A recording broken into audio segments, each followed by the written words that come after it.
Headlines ಯಾವ ಥರ ಕೊಟ್ಟಿದ್ದಾರೆ ಅಂತ ತಿಳಿದುಕೊಳ್ಳೋಣ. ಮೊದಲನೇದಾಗಿ 70ನೇ ರಾಷ್ಟ್ರೀಯ ಚಲನಚಿತ್ರ ಪ್ರಶಸ್ತಿಗಳನ್ನು ನೀಡಿದ್ದಾರೆ.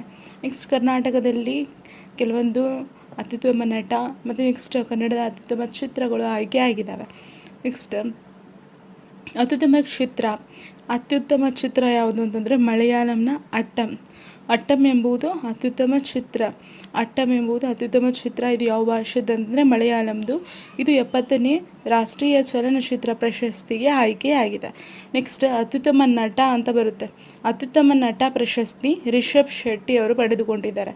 ಯಾವ ಚಿತ್ರದ ನಟ ಅಂತಂದ್ರೆ ಕಾಂತಾರ ಚಿತ್ರದ ನಟನಾಗಿರುವಂತಹ ರಿಷಬ್ ಶೆಟ್ಟಿ ಅವರು ಅತ್ಯುತ್ತಮ ನಟ ಪ್ರಶಸ್ತಿಯನ್ನು 70ನೇ ರಾಷ್ಟ್ರೀಯ ಚಲನಚಿತ್ರೋತ್ಸವ ಪ್ರಶಸ್ತಿಯಲ್ಲಿ ಅತ್ಯುತ್ತಮ ನಟ ಪ್ರಶಸ್ತಿಯನ್ನು ಪಡೆದುಕೊಂಡಿದ್ದಾರೆ.